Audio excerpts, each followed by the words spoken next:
Voilà, donc nous bénissons le Seigneur pour la joie et le privilège que nous avons donc de nous tourner encore vers les saintes Écritures, les Écritures saintes. Notre Dieu est le Dieu de la parole, et la parole que nous œuvrons, c'est la parole de Dieu. Que vous preniez dans le sens ou dans l'autre, c'est évidemment quelque chose de formidable et d'inspiré. Nous saluons tous nos frères et sœurs aux extrémités de la terre, que Dieu vous bénisse abondamment au travers évidemment de la parole de Dieu. J'aimerais vous parler aujourd'hui particulièrement sur une femme tout à fait particulière qui ressort, je dirais, des Écritures, et on connaît évidemment son fils et on ne connaît pas trop évidemment sa mère. Mais j'aimerais vous parler de sa mère parce que ce fils a été ce qu'il a été à cause de sa mère. Et je vais vous parler, j'ai intitulé ce message « La femme qui ne voulait pas lâcher ». La femme qui ne voulait pas lâcher, la femme qui ne voulait pas abandonner, et je parle de Jochébed. Jochébed, la mère de Moïse. Et s'il y a en Angleterre il y a une fille de pasteur, qui s'appelle Jochébed. Alors je dédie particulièrement donc ce message à toi, Jochébed, et que tu puisses prendre des racines, je dirais, de la graine au travers de ce message-là. Voilà, on va ouvrir, si vous voulez bien, maintenant dans Exode, chapitre 2.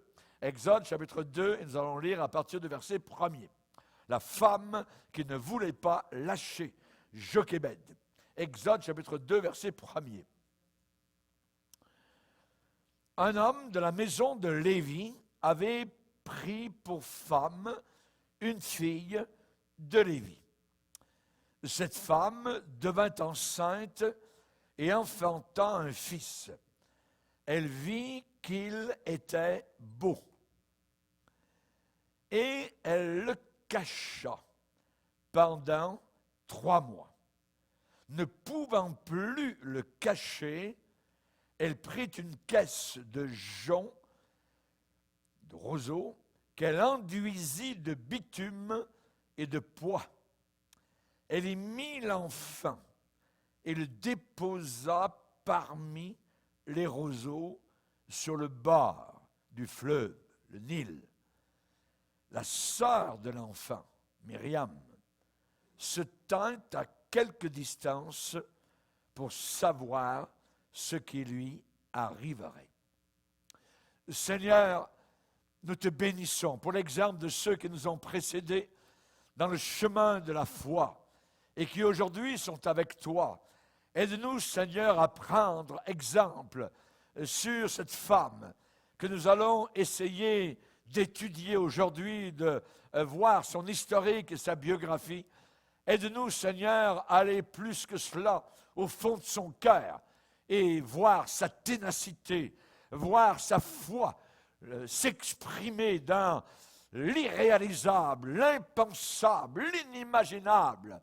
Nous te demandons, Seigneur Jésus, de bénir nos filles, de bénir nos femmes d'église, qu'elles puissent tenir avec Jochébed à ses côtés face au rugissement de l'ennemi, Seigneur. Nous te le demandons puissamment dans le nom de Jésus. Amen. Et tout le peuple dit Amen. Amen. Gloire à Dieu. On peut s'asseoir, frères et sœurs. Alléluia. Je ne sais pas si vous avez déjà vu des crocodiles.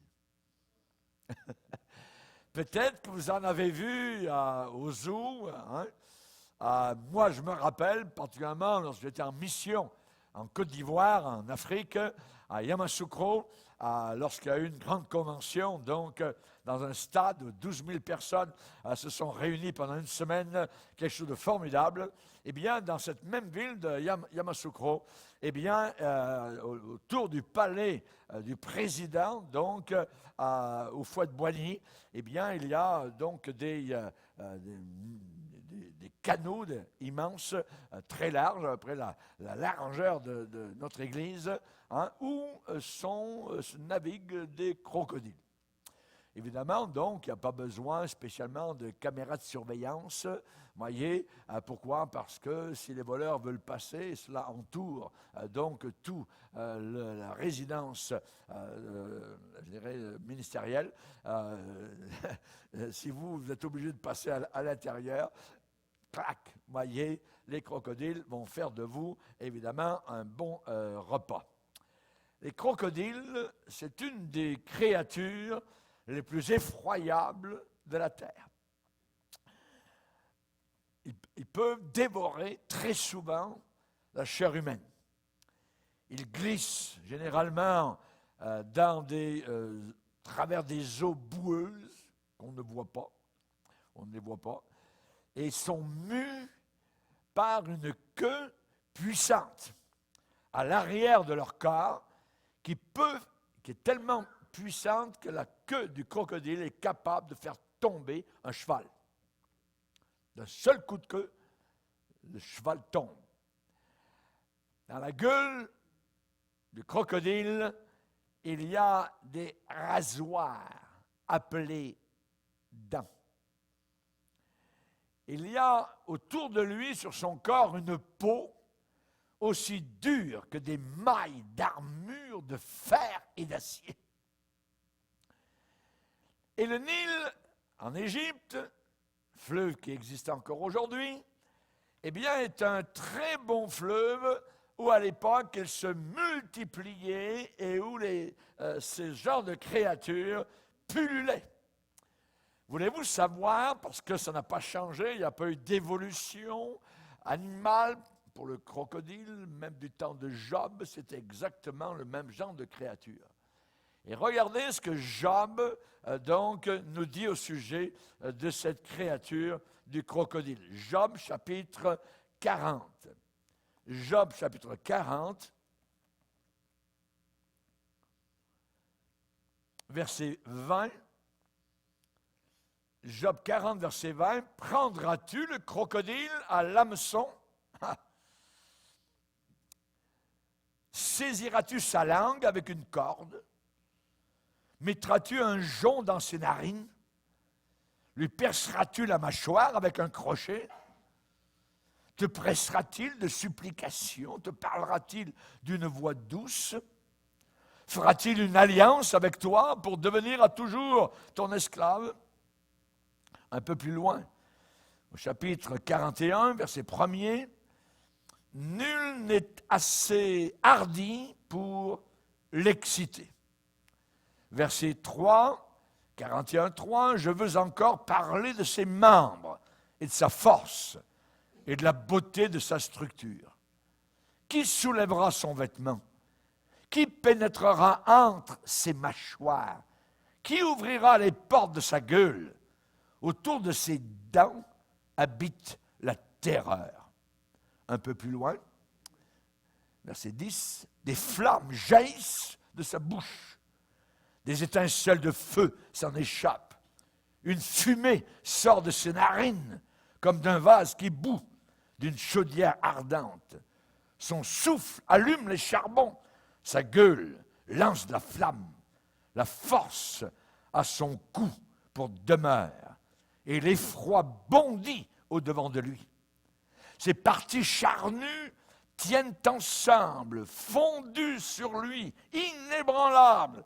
Son cœur est dur comme de la pierre, dur comme la meule inférieure. Quand il se lève, les plus vaillants ont peur et l'épouvante les fait fuir. C'est en vain, ça ne sert à rien qu'on l'attaque avec l'épée. La lance, le javelot, la cuirasse ne servent à rien. Il regarde le fer comme de la maille. Les reins comme du bois pourri. La flèche ne le met pas en fuite. Les pierres de la fronde sont pour lui du chaume. Il ne voit dans la masse, qu'un brin de paille. Il rit au sifflement des dards, des flèches. Sous son ventre sont des pointes aiguës. On dirait une herse qu'il étend sur le limon. Il fait bouillir le fond de la mer comme une chaudière. Il l'agite comme un vase rempli de parfums. il laisse après lui un sentier lumineux. L'abîme prend la chevelure d'un vieillard. Sur la terre, nul n'est son maître. Il a été créé pour ne rien craindre. My! Quelle description! Le crocodile. Et le Nil est rempli de ces créatures maléfiques. Il y a un décret qui vient de sortir du palais royal de Pharaon. De ce palais égyptien, un décret glace le cœur de chaque mère hébreu dans le pays. Quel est le décret? On va le lire. Exode, 1er chapitre, verset 22.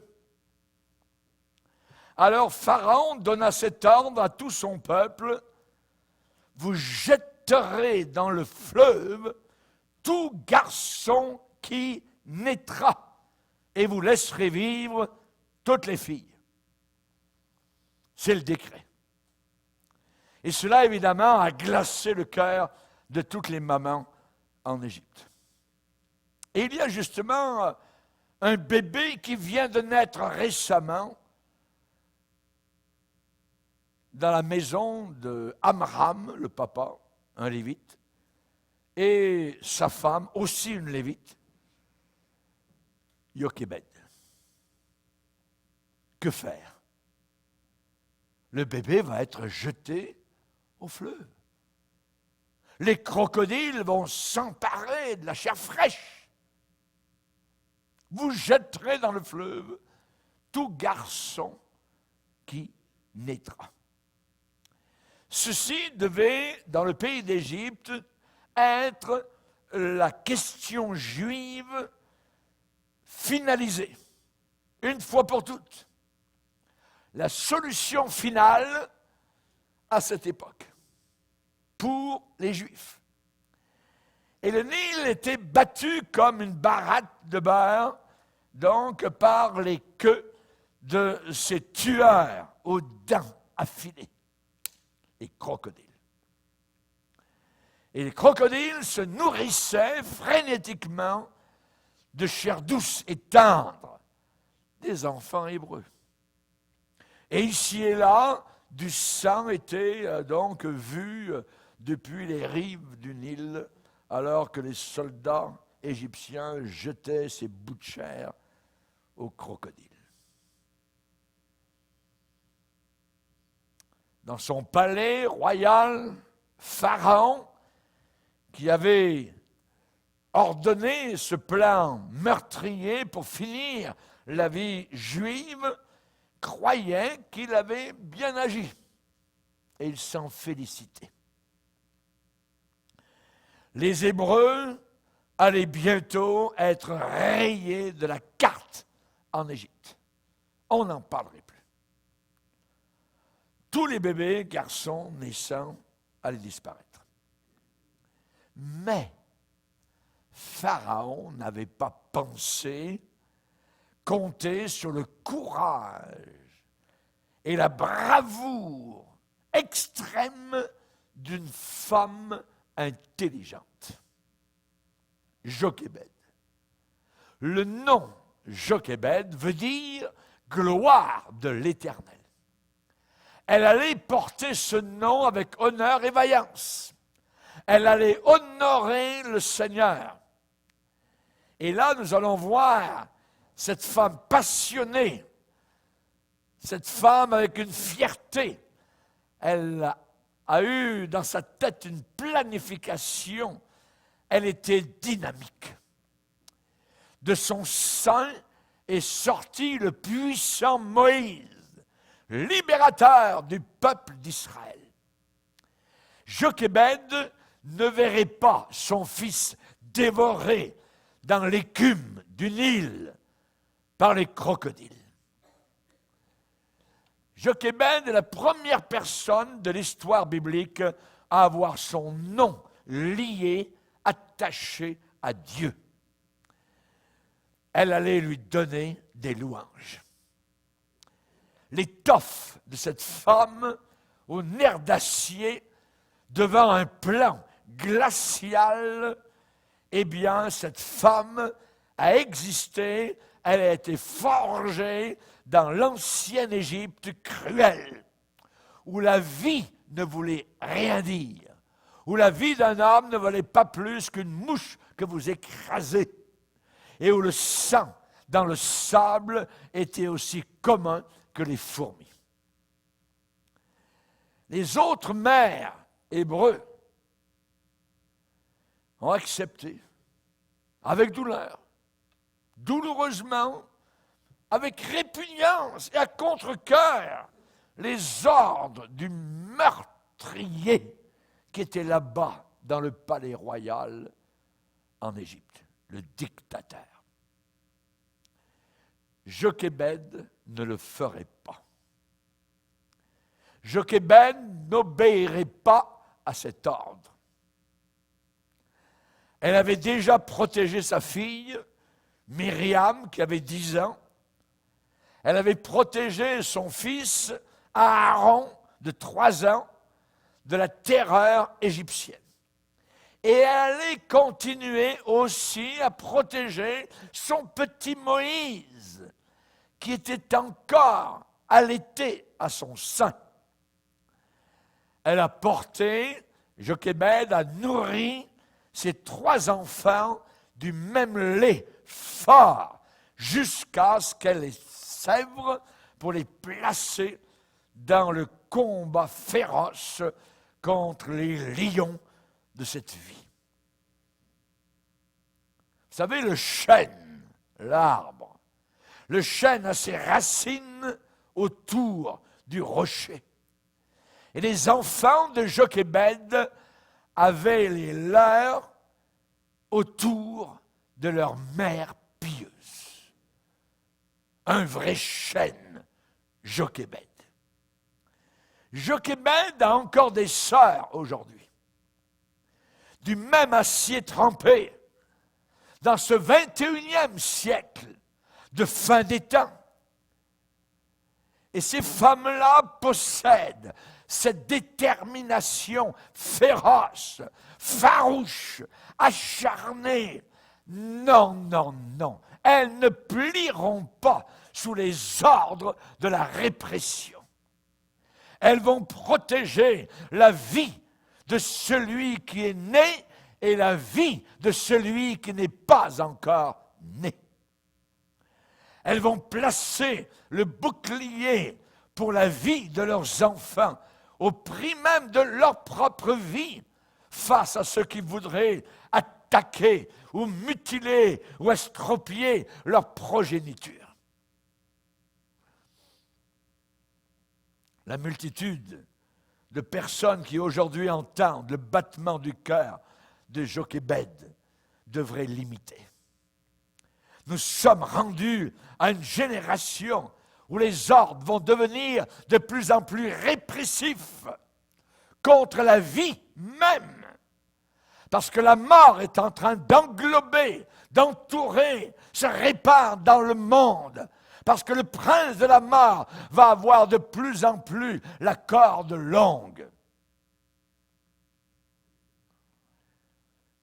Il y a des gens dans cette génération, au milieu de ce que nous vivons, qui ont résolu d'apporter gloire à Dieu et qui vont ébranler les forteresses de l'enfer, si besoin est, pour rester vrais aux ordres du ciel. Que Pharaon soit livré à l'enfer, mais Moïse va vivre. Jochébed a caché son enfant. Elle l'a caché. Pendant les 3 premiers mois. Ces 3 premiers mois ont été 3 mois de cauchemar. La manière qu'elle s'y prit, la Bible ne nous le dit pas. On ne sait pas comment elle a caché son bébé. Ce que nous savons particulièrement, c'est que la manière dont elle s'y est prise, certainement, défie toute imagination. parce qu'elle vivait avec son mari Amram et leurs 2 autres enfants dans une petite cabane. Ils sont esclaves en Égypte. C'est une hutte, une sorte de baraque primitif. Il n'y a aucune intimité, généralement une seule pièce, recouverte d'un certain chaume, pauvre, mais elle a caché son bébé. Elle l'a caché. Où pouvait-elle avoir caché un beau bébé, joufflu, rosé, qui pleure, plein de santé, loin des yeux des maîtres égyptiens paranoïaques qui épiaient tout bruit, tout cri de bébé, comme à peu près aujourd'hui une caméra de surveillance. Mais elle le cacha. Et quand elle n'a plus pu le cacher, elle a pris des mesures dramatiques pour continuer sa sauvegarde. Il y a là quelque chose d'émouvant, de drastique et de poignant. Les jochébèdes de ce monde ne comprennent pas le mot défaite, le mot reculé. Les jochébèdes du 21e siècle ne comprennent pas le mot lâcher, abandonner. J'ai intitulé ce message « La femme qui ne voulait pas lâcher ». Les jochébèdes de ce monde ne comprennent pas ces verbes. Reculer. Les noms, défaite. Le sens d'abandonner. Le sens de lâcher. Non, non. Les jochébèdes de ce monde ont une devise. Là où il y a une volonté, il y a un sentier. Là où il y a une volonté, il y a un chemin. Il y a un sentier. Comment cette petite maman, déterminée, pouvait placer son enfant pour qu'il soit en sécurité, loin des yeux furtifs des soldats égyptiens? Elle allait utiliser l'instrument même de la mort, le Nil. Là où les autres bébés étaient envoyés à la mort et où les crocodiles grossissaient. Elle a utilisé l'instrument même de la mort, le Nil, ordonné par Pharaon pour sauver son fils. C'est la folie de la croix. Jésus a utilisé l'instrument de la mort pour avoir la victoire sur la mort. Alléluia. Merci Seigneur. Merci Seigneur. J'admire cette femme, Jochébed. Aujourd'hui, beaucoup diraient à des gens bien intentionnés, elle n'est pas spirituelle. Ce n'est pas une femme spirituelle, voyons donc. Elle n'obéit pas à Romains 13. Aujourd'hui, beaucoup, en face de la crise, disent « faisons juste confiance au Seigneur ». Mais ils ne font rien de plus. Rien de plus. Ça paraît très, très pieux, très, très spirituel, de belles déclarations de foi, mais Dieu nous a donné un cerveau et des muscles pour faire quelque chose. Et elle a fait quelque chose. Il y a des choses que Dieu ne fera pas. Et Dieu s'attend à ce que nous les fassions. Faire. Si vous prenez Hébreux chapitre 11, vous allez voir que Noé a fait une arche. Il n'a pas seulement dit, bien, j'attends, je suis moi dans l'appréhendu, je suis sauvé, puis ça va. Non. Il a pris sa hache et est allé dans les bois.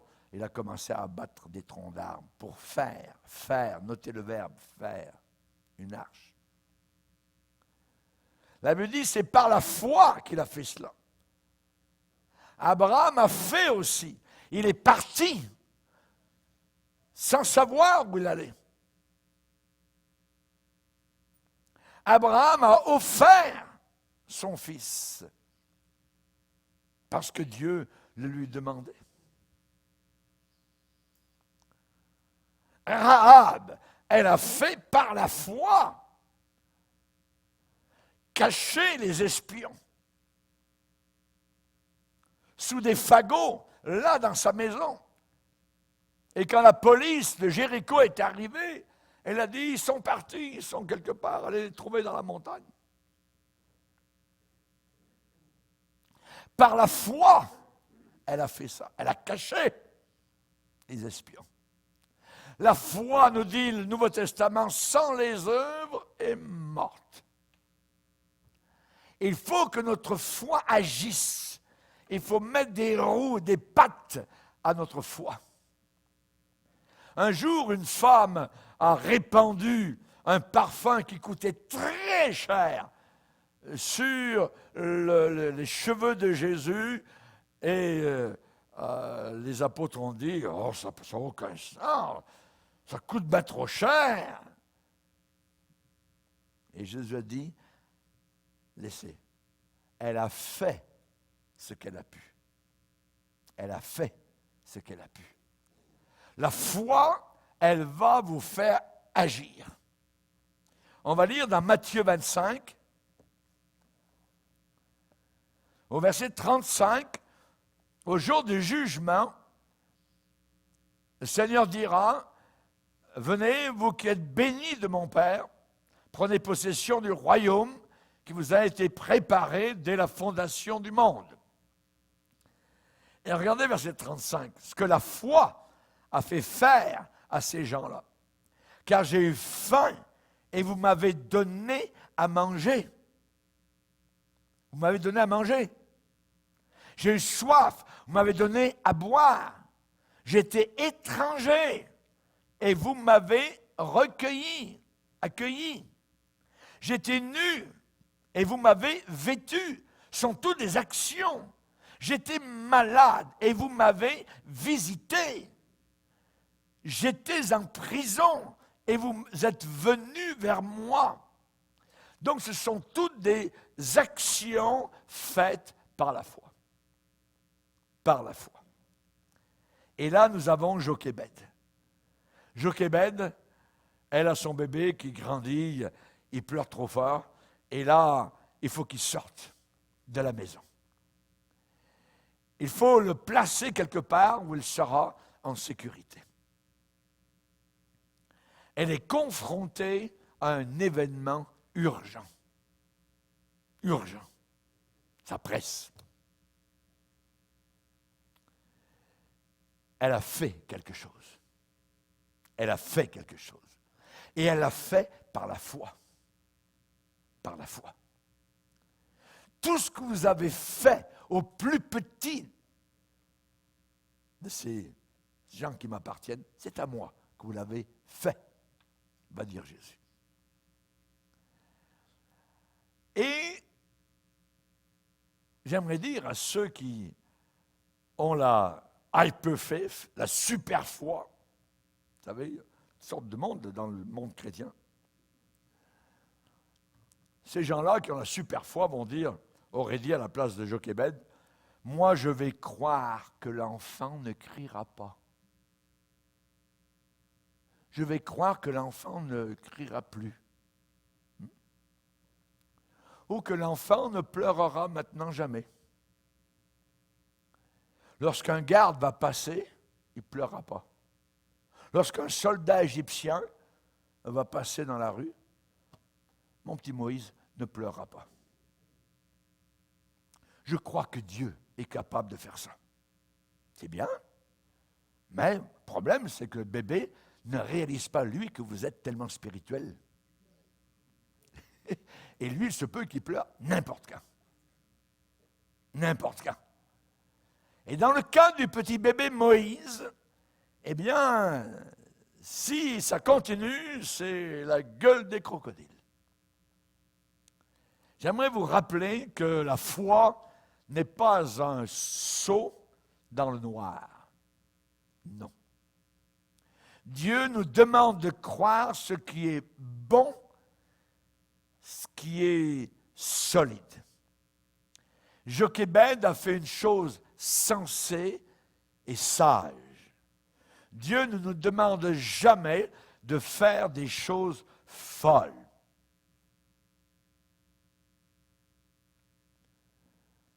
Un jour, il y a des gens qui ont dit, Pierre a marché sur l'eau. Moi aussi, au nom de Jésus, je m'en vais vers la mer et je marche. Ça n'a pas marché. Ça ne marche pas.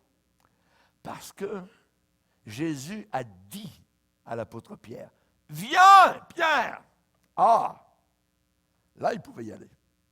Parce que le commandement de Jésus avait été donné. Dieu nous demande de croire ce qui est bon, ce qui est équilibré, sensé, solide. Il ne demande pas de faire des choses folles. Il n'y a que Dieu qui est fou sur la croix du calvaire. Et la Bible dit, la folie de Dieu est plus sage que les hommes. Alléluia. Merci Seigneur. Pourquoi? Parce que c'est une folie d'amour. Merci Seigneur. J'aimerais que, vous savez, ces gens qui, dans l'Église, voient des anges tout le temps, ils ont des visions, c'est merveilleux. Bon, il peut y avoir des bonnes visions, mais on connaît parce qu'aujourd'hui, ils ont une vision, puis la semaine prochaine, ils viennent encore, pasteur, je viens d'avoir une autre vision. La semaine prochaine, la troisième semaine, il y a encore une autre vision. Il y a tout le temps des visions, tout ça. Ces gens, ils parlent à des anges, ils voient, tout ça. Ils ont toutes sortes de révélations inimaginables, tout ça. Et j'aimerais bien que tous ces gens-là qui voient des anges, qui ont des visions, puissent aussi voir dans l'Église le pinceau qui attend. Le pinceau qui attend d'être pris, voyez, l'échelle qui a besoin d'être placée contre le mur de l'église, la tondeuse à gazon. J'aimerais bien qu'ils voient aussi les poubelles qui sont pleines, mais ils ne les voient pas, ils voient juste des anges. J'aimerais bien qu'ils voient le balai qui attend aussi, parce que là, il y a du balayage à faire. Hein? J'aimerais bien qu'ils voient aussi l'enveloppe de dîmes.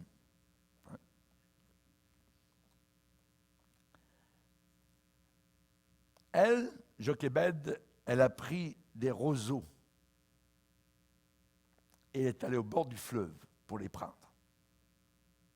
Elle a pris des roseaux du fleuve et, vous savez, à cette époque-là, ces plantes-là, ces roseaux, on croyait que ça éloignait les crocodiles.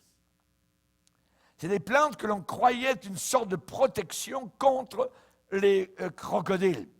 Et ces reptiles géants ne semblaient pas du tout apprécier cette sorte de végétation et se tenaient généralement en dehors des coins où ils poussaient.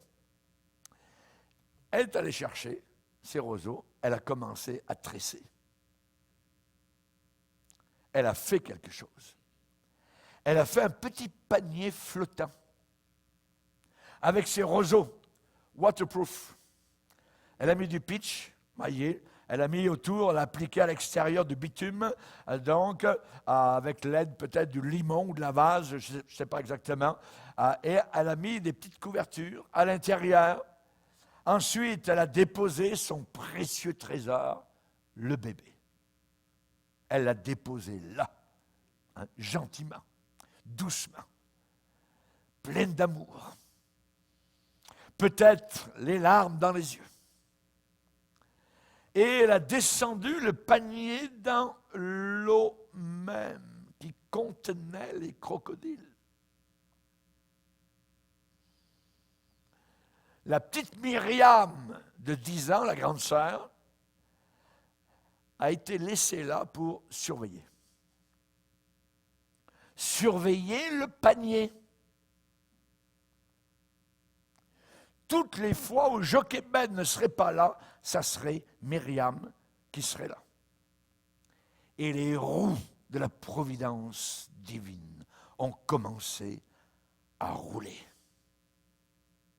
à tourner. Et Dieu a commencé à orchestrer chaque mouvement qui se passait dans cet endroit au bord du Nil. Les yeux de Dieu étaient là, fixés sur cet endroit. Et nous allons lire la suite. Dans Exode 2, verset 5. La fille, fille de Pharaon, descendit au fleuve pour se baigner. Et ses compagnes se promenèrent le long du fleuve. Donc, elles ont fait une sorte de va-et-vient, là, dans cette partie du fleuve. Et la fille de Pharaon aperçut la caisse au milieu des roseaux et elle envoya sa servante pour la prendre. Elle l'ouvrit et vit l'enfant. C'était un petit garçon qui pleurait. Elle en eut pitié. Et elle dit, c'est un enfant des Hébreux. Alors la sœur de l'enfant, Myriam, petite fille de 10 ans, dit à la fille de Pharaon, veux-tu que j'aille te chercher une nourrice parmi les femmes des Hébreux pour allaiter cet enfant? Qu'est-ce qui va arriver? Voyez? Et la fille de Pharaon dit, va, lui répondit la fille de Pharaon. Et la jeune fille alla chercher la mère de l'enfant. La fille de Pharaon lui dit, emporte cet enfant et allaite-le moi. Je te donnerai ton salaire. Mal, elle va te payer pour nourrir son pauvre enfant. La femme prit l'enfant et l'allaita. Quand il eut grandi, elle l'amena à la fille de Pharaon et il fut pour elle comme un fils. Elle lui donna le nom de Moïse, car, dit-elle, je l'ai retiré des eaux. Quelle histoire! Quelle histoire! Dieu en train d'orchestrer chaque mouvement qui était en train d'arriver. Rien n'était laissé au hasard. Dieu avait en vue, plus tard, des années, lorsque le petit bébé serait Moïse et qu'avec sa verge, il la placerait sur la mer Rouge et la mer Rouge s'ouvrirait pour laisser passer des millions de personnes. Dieu agit longtemps à l'avance. Avant que l'histoire aille guère plus loin, l'enfant Moïse serait élevé en sécurité dans le palais même par la fille de Pharaon, Pharaon qui lui-même avait décrété la mort de cet enfant. Dieu prend les sages dans leur ruse. C'est un encouragement pour chaque maman qui m'écoute. Vous avez remis votre vie à Dieu, mais les circonstances actuelles ne sont pas en votre faveur. Vous avez fait Jésus le Seigneur, le Maître de votre vie, mais vous vivez des angoisses terribles qui s'accrochent, qui s'agrippent à votre âme.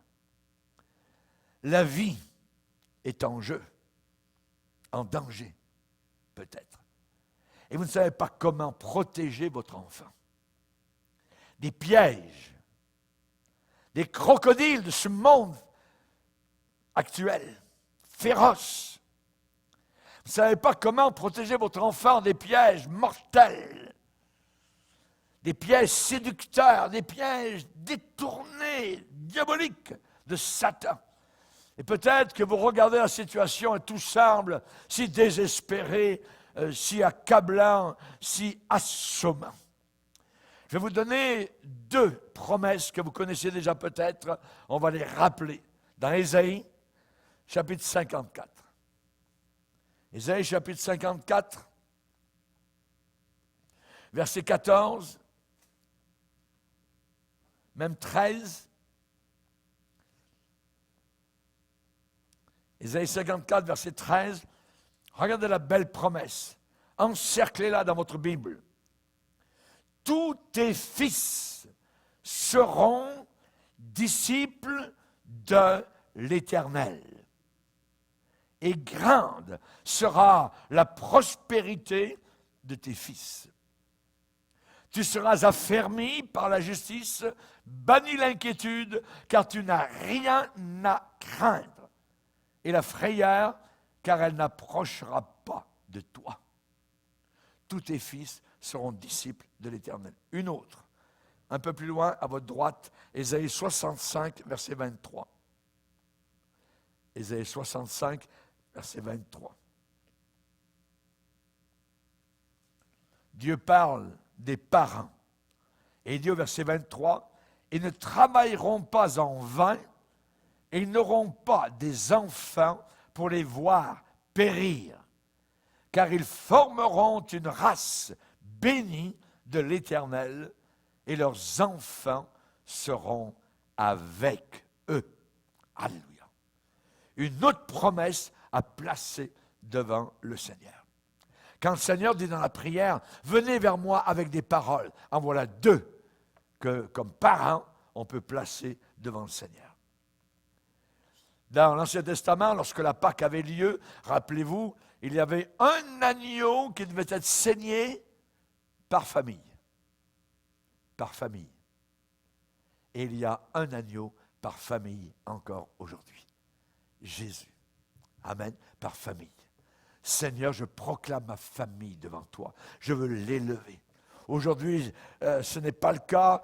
Peut-être que certains sont loin de toi, sont éloignés. Mais Seigneur, ta promesse est là. Et c'est ta promesse qui va se réaliser. Et comme mère, animée avec le nerf d'acier de Jochébed, je vais te demander ma famille entière. Amen. Alléluia.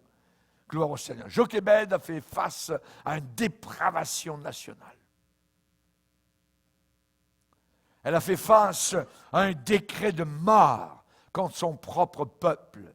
Elle a fait face aux chaînes de l'esclavage physique, mental, cliquetant contre son corps et son esprit. Des chaînes attachées à son âme. Une esclave en Égypte, une fille de Lévi. Elle a placé quelque chose cependant dans le cœur de ses enfants, dans les 3. Et ça ne les a jamais lâchés. Même dans les sables brûlants du voyage dans le désert.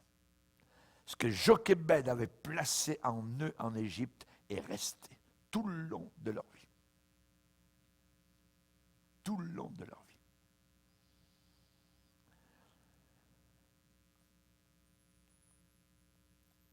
Le bébé que Pharaon voulait tuer est devenu l'homme que Dieu a utilisé pour écraser l'esclavage.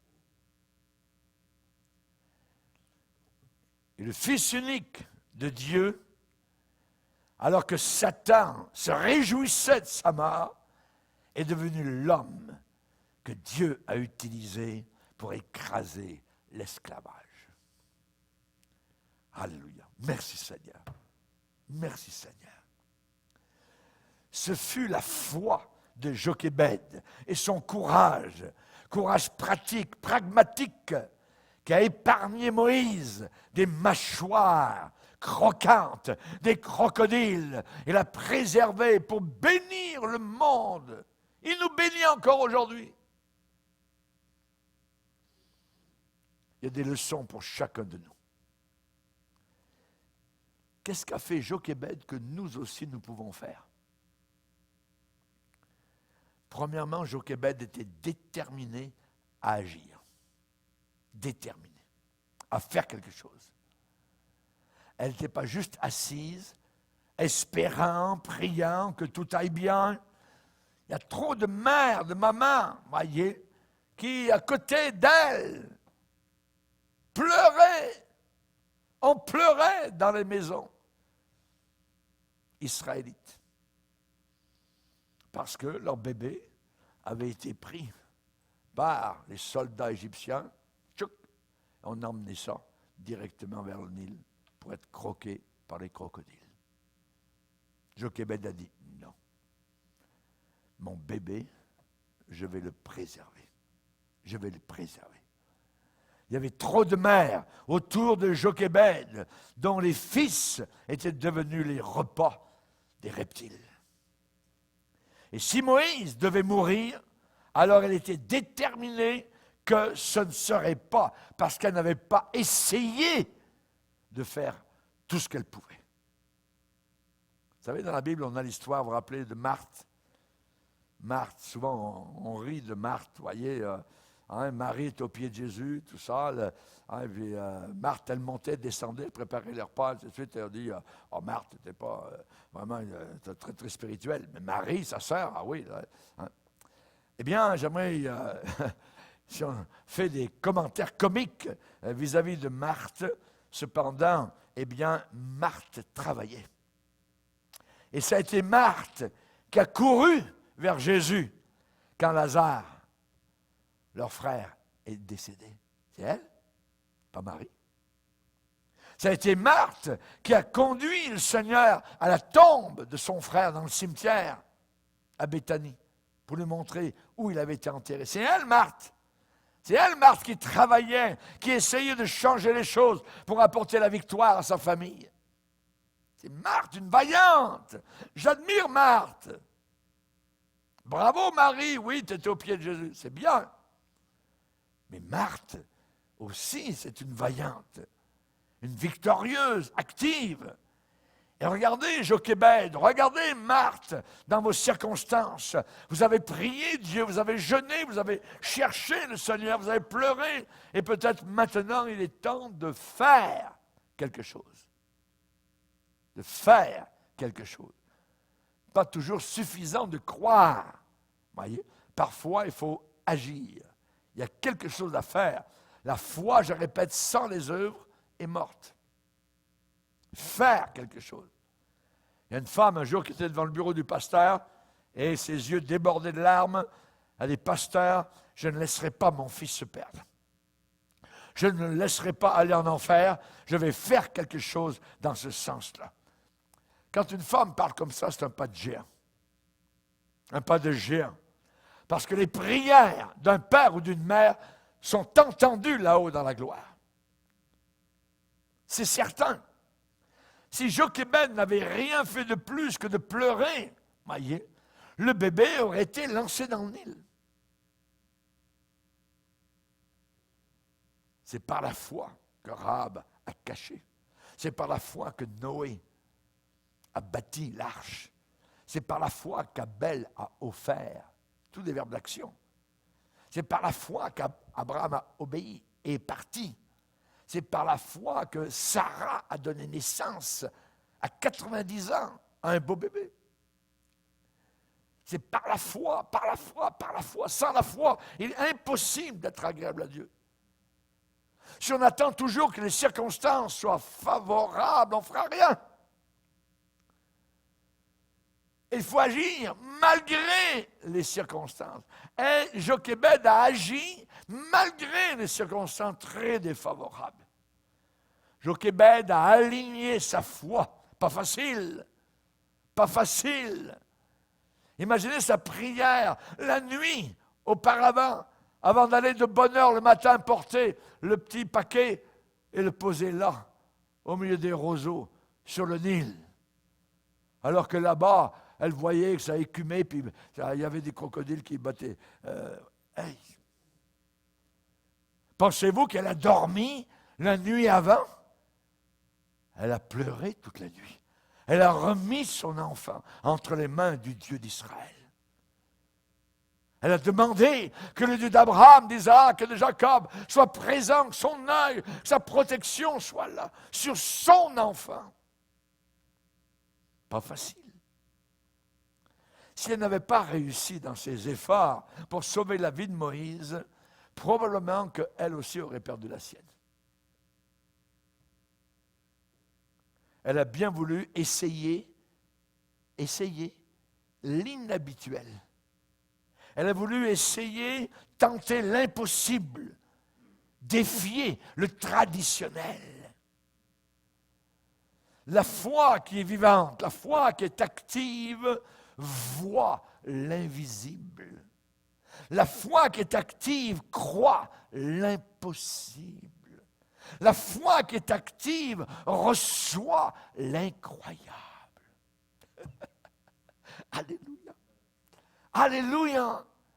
Peut-être que vous qui m'écoutez, vous êtes rendus à ce point. Vous avez besoin de vous tenir debout, de résister à Satan avec ses mensonges, de lui résister mais activement, de dire c'est terminé, terminé, no more, j'en veux plus de ça, voyez, et mettre en branle des événements nécessaires pour sauver la famille. La famille. La passivité n'a jamais rien accompli. La patience vient de finir sa course. C'est maintenant le temps d'agir. Le temps d'agir. Ma mère est morte depuis des années. Elle me manque. J'y pense. Elle est partie de, je dirais, un âge normal, 77 ans. Mais moi, je suis parti de bonne heure de la maison, à 17. C'est sur ses genoux, je me rappelle, qu'elle m'a montré les premières images de Jésus dans les bandes dessinées. Elle a mis quelque chose dans mon cœur. Son énergie, sa conduite, ses actions, sa combativité sont restées en moi. Les années ont passé et j'ai une grande responsabilité. Je suis inculqué dans le ministère. Je n'aurais jamais pensé possible quand j'étais pasteur à l'âge de 25 ans dans les Appalaches, à côté de la frontière américaine.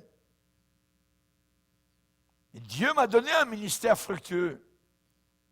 Et cela ne serait jamais arrivé si elle avait été passive. Elle n'avait rien fait. Elle s'est inculquée dans ma vie. Par son exemple, par mes petits yeux qui la regardaient. Travailler, nettoyer, revenir du lavoir l'hiver, quand il y avait de la neige, tout était blanc. Nous vivions à 800 mètres d'altitude. Aller laver mon petit linge avec de l'eau glacée. À la main. Que d'amour. Elle a fait beaucoup pour moi. Pour que je puisse être un jour ce que Dieu voulait que je sois. Elle pensait que je serais peut-être un prêtre. Mais Dieu a décidé autrement, a fait de moi un missionnaire, un pasteur. Et je serai toujours reconnaissant. Elle est morte depuis des années et je remercie encore Dieu pour le genre de mère que Dieu m'a donné. Je le remercie encore. Plus que ça, il m'a donné une belle mère pieuse. Plus que ça, il m'a donné une femme pieuse. C'est merveilleux de vivre avec du monde pieux autour de vous. C'est formidable. Lorsque la dernière fois où j'ai vu ma mère, je n'ai pas pu la voir, c'était dans le cimetière, juste le petit cercueil était là. Mais la dernière fois que je l'ai vue vivante, nous partions avec mon épouse en mission dans le sud de la France. Au revoir maman, on reviendra.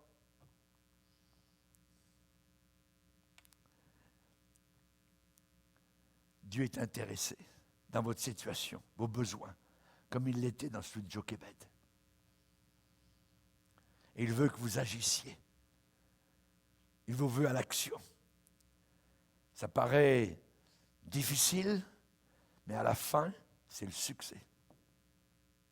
C'est par la foi que Moïse, nous dit le Nouveau Testament, à sa naissance, fut caché pendant 3 mois par ses parents, parce qu'ils virent que l'enfant était beau et ils ne craignirent pas l'ordre du roi. Je me rappelle toujours le jour, en revenant d'une mission, ma mère, on allait toujours avec mon épouse la voir, passer à la maison en France. On a tourné en France pendant 20 ans. Et j'ai dit, maman, je viens d'apprendre un passage de la Bible par cœur. La deuxième épître à Timothée, je la sais par cœur, entièrement, les 4 chapitres. Est-ce que tu pourrais, comme quand j'étais petit garçon à l'école, me faire réciter mes leçons et puis checker si je me trompe pas? On n'a pas fini le premier chapitre. Qu'au milieu du premier chapitre, ma mère pleurait. On a fermé la Bible. Et on a prié le Seigneur. C'est quelque chose.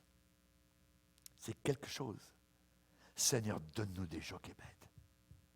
Donne-nous des femmes solides qui inculqueront à leurs enfants les principes de bataille, de lutte, de combat contre Satan, contre le mensonge de ce monde, et qui deviendront plus tard des hommes de Dieu, des femmes de Dieu, des Moïse. On a besoin des Jochebed pour avoir des Moïse. Amen. Seigneur, merci. Merci pour ta grâce. Merci pour les moments passés en ta présence. Veuille bénir, Seigneur, ces jeunes filles, qu'elles puissent, Seigneur, regarder non pas vers le monde, mais regarder vers l'éternité, vers toi. Nous te prions pour ces mamans, Seigneur, qui ont des enfants.